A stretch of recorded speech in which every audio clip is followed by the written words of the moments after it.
வயிறு நிறைஞ்சா தாங்க புத்தி வேலை செய்யும். வயிறு நிறையணும்னா ஒரு நல்ல பிரியாணிய சாப்பிடணும். வாங்க, ஆம்பூர் பிரியாணி எப்படி செய்யறதுன்னு பார்க்கலாம். ஒரு கிலோ ஆம்பூர் பிரியாணிக்கு 250 ml ஆயில் ஆட் பண்ணிக்கோங்க. பட்டை, லவங்கம், ஏலக்காய் எல்லாமே 1 கிராம் ஆட் பண்ணிக்கோங்க. அப்புறம் அரை கிலோ ஆனியன்ஸ் நல்லா சாப் பண்ணி அதையும் ஆட் பண்ணுங்க.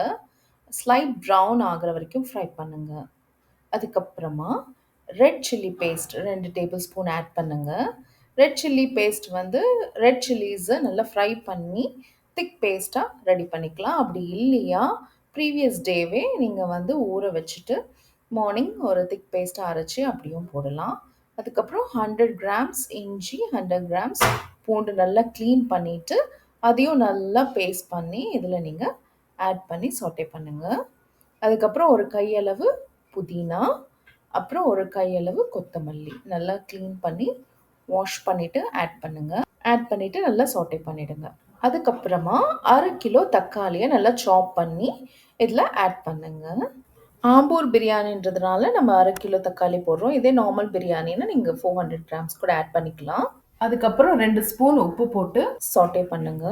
பேட்ட மூவில தலைவர் சொல்வாரு, சமைக்கும் போது லவ்வோடு சமைக்கணும், அதான் பாதி ருசியே.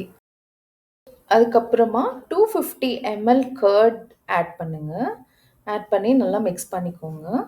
அதுக்கப்புறம் நல்லா க்ளீன் பண்ண 1 kg சிக்கனை வந்து ஆட் பண்ணுங்க.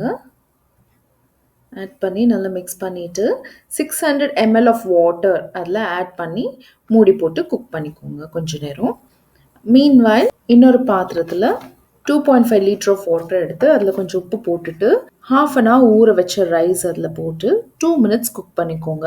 குக் பண்ணி ஸ்ட்ரெயின் பண்ணி அந்த ஸ்ட்ரெயின் பண்ண ரைஸை வந்து சிக்கன் மிக்சரோட ஆட் பண்ணிடுங்க. ஜென்டலாக மிக்ஸ் பண்ணிவிட்டு அதில் 1 லெமன் ஜூஸ் ஆட் பண்ணிக்கோங்க. இப்போ அந்த வாட்டர் லெவல் பார்த்தீங்கன்னா ரைஸ் லெவலும் வாட்டர் லெவலும் சேமாக இருக்கணும்.